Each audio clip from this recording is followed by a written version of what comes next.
जब दुनिया ने एटमी हथियारों को एक दूसरे के खिलाफ इस्तेमाल न करने का गैर तहरीरी मुआहिदा तस्लीम किया तो उसकी बुनियाद एक सादा उसूल पे थी। अगर तुमने हमला किया तो तुम भी बचोगे नहीं।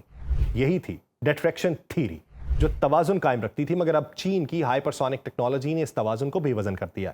ऐसे हथियार जो 5 गुना आवाज की रफ्तार से भी तेज सफर कर सकते हैं, रास्ता बदल सकते हैं, डिफेंस सिस्टम को चकमा दे सकते हैं और ये अंदाजा लगाना मुश्किल बना देते हैं कि आया हमला एटमी है या कन्वेंशनल। इस रफ्तार और इबहाम का मजमुआ एक ऐसे खौफनाक दौर का आगाज है जहां एक गलत फहमी, एक कबल अज वक्त रद्द अमल या एक खुदकार निज़ाम की कोताही पूरी दुनिया को लम्हों में खाक बना देगी। हाइपरसोनिक हथियार अब सिर्फ एक टेक्नोलॉजी नहीं, बल्कि ये एक इंसान के फैसले, मुस्तकबिल और बका के दरमियान लिखी गई धुंधली लकीर बन चुकी। आप सब पर सलामती हो, मैं यासिर रशीद हूं और आप देख रहे हैं सुनो न्यूज़।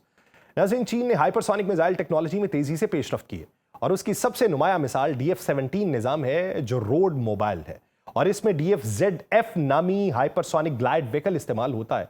ये मिसाइल आवाज की रफ्तार से 5 से 10 गुना ज्यादा तेजी से हरकत करता है और इसकी मार 1800 से 2500 किलोमीटर तक है, जबकि इसमें जौहरी और रिवायती दोनों किस्म के हथियार ले जाने की सलाहियत भी हो सकती है।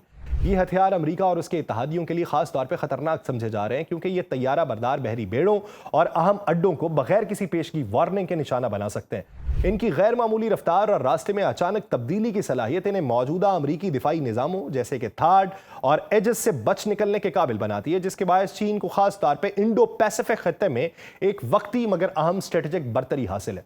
अगरचे अमेरिका इस खला को पुर करने के लिए अपने हाइपरसोनिक प्रोग्राम पे भारी सरमायाकारी कर रहा है, मगर अमली सतह पे उसकी तैनाती अभी भी चीन से पीछे है। चीन के हाइपरसोनिक मिसाइलों को दुनिया के लिए एक हकीकी और तशवीशनाक खतरा करार दिया जा रहा है, खास तौर पे अमेरिका के लिए। गुज़श्ता दिहाई से पीपल्स लिबरेशन आर्मी ने इन मिसाइलों पे काम शुरू कर रखा है और हालिया बरसों में इस मैदान में नुमाया पेशरफ्त हुई है। इत्तलात के मुताबिक चीन ने अब तक 5 हाइपरसोनिक मिसाइल तैयार किए हैं, जबकि 6ठा मिसाइल तैयारी के मराहिल में। इन मिसाइलों की सबसे खतरनाक खुसूसियात इनकी बेहद तेज रफ्तारी और गैर मुतवक्के परवाज का अंदाज है, जिसकी बदौलत ये ज्यादातर रवायती दिफाई निज़ामों को चकमा दे सकते हैं। चीन की यह तरक्की न सिर्फ खत्ते में ताकत के तवाजुन को बिगाड़ सकती है, बल्कि अमेरिका और उसके इत्तहादियों को स्ट्रेटेजिक सलामती के लिए एक मुसलसल और बढ़ता हुआ चैलेंज बन चुकी है। चीन ने जो हाइपरसोनिक मिसाइल तैयार किए हैं उनमें सबसे नुमाया DF-17 है, जो कि दुनिया का पहला बाकायदा तौर पर तैनात किया गया हाइपरसोनिक ग्लाइड व्हीकल सिस्टम माना जाता है। हाइपरसोनिक मिसाइल उन हथियारों को कहा जाता है जो आवाज की रफ्तार से 5 गुना से ज्यादा परवाज से सफर कर सके और यह रफ्तार 6000 किलोमीटर फी घंटा से भी ज्यादा होती है। इनकी सबसे बड़ी खूबी सिर्फ रफ्तार नहीं, बल्कि इनकी परवाज में रास्ता बदलने की सलाहियत है। ये आम बैलिस्टिक मिसाइलों की तरह सीधी और पेशगोई के काबिल परवाज नहीं करते, बल्कि हदफ के करीब पहुंच के अचानक समत बदलते हैं और फिर वापस आते हैं, जिससे रिवायती दिफाई निजाम इनका पता नहीं चला पाते। DF-17 दरअसल एक बैलिस्टिक मिसाइल के ऊपर नस्ब हाइपरसोनिक ग्लाइड व्हीकल को लेकर फजा में जाता है, जहां से वो अलहदा होकर हदफ की जानिब इंतहाई रफ्तार और चालाकी से बढ़ता है। इसका 1800 से 2500 किलोमीटर के दरमियान परवाज करने की मार है और ये माक 5 या माक 10 तक की रफ्तार भी हासिल कर सकता है। इसे सड़कों पे मुंतकिल किया जा सकता है। ये ठोस ईंधन इस्तेमाल करता है, तेजी से हरकत करने की सलाहियत रखता है, जिससे ये दुश्मन की नजरों से बच सकता है और इसकी यह भी गुंजाइश है कि इसे रिवायती या जौहरी दोनों तरह के वॉरहेड से लैस किया जा सकता है, जो इसकी खतरनाकी को 2 गुना कर देते हैं। DF-ZF की तैयारी का आगाज जो था ये 2010 की दहाई के शुरू में हुआ।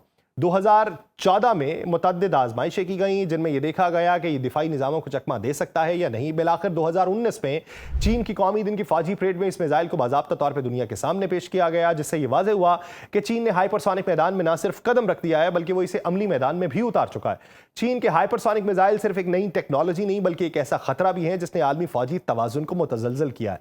इन मिसाइलों की सबसे बड़ी कुव्वत इनकी बेमिसाल रफ्तार और रास्ता बदलने की सलाहियत है, और जिसकी बदौलत ये अमेरिका जैसे मुल्क के जदीद तरीन दिफाई निज़ाम जैसे कि थाड है और एजिस है उसको भी चकमा देने की सलाहियत रखते हैं। जब दुश्मन का मिसाइल नजर ही नहीं आएगा या उसकी समत का अंदाजा ही नहीं लगाया जाएगा, तो उसका रास्ता रोकना तो अमलन नामुमकिन हो जाएगा। इसका मतलब यह होगा कि चीन के पास अब सिर्फ एक ऐसा हथियार है जो सिर्फ बाज रखने का जरिया नहीं है, बल्कि पहले हमले की कुव्वत भी रखता है, जो खित्ते में ताकत का नया तवाजुन कायम कर रहा है। जनूबी चीनी समुद्र या ताइवान की खलीज जैसे हसास इलाकों में चीन की मौजूदगी अब सिर्फ बहरी जहाजों तक महदूद नहीं रही, बल्कि हाइपरसोनिक मिसाइलों के जरिए वो इन इलाकों पर मुकम्मल फौजी दबाव डाल सकता है। अमरीकी अफवाज की जो तनसीबात जापान, जनूबी कोरिया या गुआम जैसे मकामात के ऊपर मौजूद हैं, वो सब बराह रास्त इन मिसाइलों की जद में है।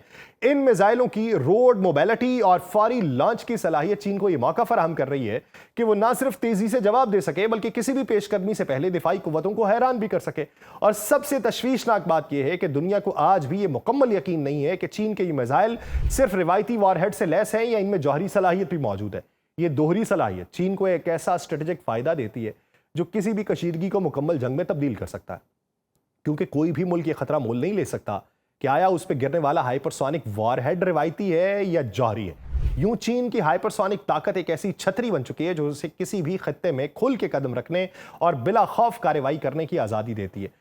चीन की हाइपरसोनिक तरक्की सिर्फ अमेरिका के लिए एक तकनीकी चैलेंज नहीं है, बल्कि एक तस्वीराती खतरे की घंटी है जिसे अब नजरअंदाज करना मुमकिन नहीं रहा बेशुमार उसके हरीफ ममालिक के लिए। अगरचे अमेरिका और रूस भी हाइपरसोनिक हथियारों पर काम कर रहे हैं, लेकिन मैदान अमल में चीन ने सबकत हासिल की है। रूस ने एवनगार्ड और किन्याल जैसे मिसाइल तैनात किए हैं, जबकि अमेरिका अभी तक लॉन्ग रेंज हाइपरसोनिक वेपन और hypersonic air breathing weapon concept जैसे मंसूबों के तजर्बाती मराहिल से गुजर रहा है। इस सुस्त रफ्तारी ने चीन को खासतौर पर इंडो पैसिफिक खत्ते में एक आरजी मगर खतरनाक बर्तरी दे दी है।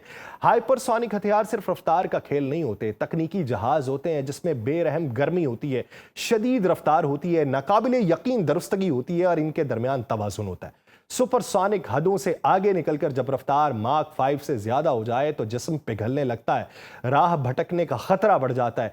इन सब मसाइल के बावजूद चीन ने जो कामयाबियां हासिल की हैं वो उसकी हवाबाजी, मवाद साजी और अस्करी तहकीक में उभरते हुए आलमी मकाम का सबूत है। चीन के DF-17 जैसे हथियार सिर्फ मिसाइल नहीं रहते, बल्कि ये एक पैगाम बन जाते हैं कि वह अब सिर्फ जमीन पर नहीं बल्कि फजा के किनारों पर भी तसल्लुत चाहता है। और अमेरिका के लिए लम्हा फिक्रिया यह है कि अगर वह इस दौड़ में सिर्फ तहकीक तक महदूद रहा तो अगली जंग चाहे सर्द हो या गर्म सिर्फ टेक्नोलॉजी से नहीं जीती जाएगी, बल्कि बरवक्त तायुनाती और सियासी जुर्रत से जीती जाएगी। और चीन की हाइपरसोनिक बर्तरी के तनाजुर में एक और निहायत और अहम परेशान कुन पहलू जो है वो डिट्रैक्शन थ्योरी का बिगाड़ है, यानी रिवायती और एटमी हथियारों के दरमियान मौजूद उस हद फासिल को खत्म कर देना जो दुनिया को तीसरी आलमी जंग से अब तक बचाती आई। अब हाइपरसोनिक टेक्नोलॉजी ने गैर यकीनी इसको बना दिया।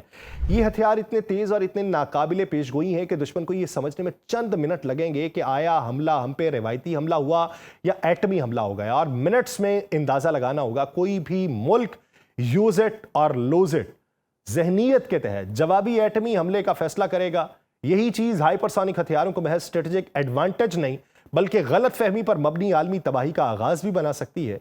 इसके साथ साथ एक और पहलू जो मुसलसल बढ़ रहा है वो AI का है। इसके साथ हाइपरसोनिक मिसाइलों का इंजमाम है। चीन, रूस और अमेरिका तीनों ऐसी टेक्नोलॉजीज पे काम कर रहे हैं जिनमें हाइपरसोनिक हथियारों को आर्टिफिशियल इंटेलिजेंस की मदद से रियल टाइम हदफ में तब्दीली, खुदकार फैसले और दुश्मन के डिफेंस को समझने की सलाहियत दी जा रही है। अगर ये हथियार मुकम्मल तौर पर खुद मुख्तार हो गए तो इनके कंट्रोल में जरा सी कोताही आलमी सतह पर नाकाबिल तलाफी बहरान पैदा करेगी। एक तीसरा पहलू खित्ते के कमजोर ममालिक का है, जैसे कि जनूबी कोरिया, जापान, ताइवान हाइपरसोनिक दौड़ में मजीद गैर महफूज हो चुके हैं। इन ममालिक के पास ना तो इतने वसाइल हैं कि वो मुकम्मल दिफाई निज़ाम बना सकें, ना ही इतनी खुद मुख्तारी है कि किसी हाइपरसोनिक हमले की सूरत में आज़ादाना जवाब दे सकें। ऐसे में इनकी बकाब सिर्फ अमरीका या इत्तेहादी तहफ़्फ़ुज़ की उम्मीद से जुड़ी है, जो कि खुद अभी तैयारी के मराहल में है। मुख्तसरन ये कि हाइपरसोनिक टेक्नोलॉजी ने ना सिर्फ अस्करी तवाज़ुन को हिलाया है, बल्कि डिट्रैक्शन, फैसला साजी और इलाकाई इस्तेहकाम तीनों सतूनों को खतरे में भी डाल दिया। दुनिया अब एक ऐसे मरहले में दाखिल हो चुकी है जहां एक गलत इशारा, एक तकनीकी खराबी या एक गलत अंदाजा पूरी तहजीब के लिए एक अलमिया साबित हो जाएगा। देखिए दुनिया के पास इसका तोड़ क्या निकलता है। मुझे दीजिए इजाजत, अल्लाह निगहबान।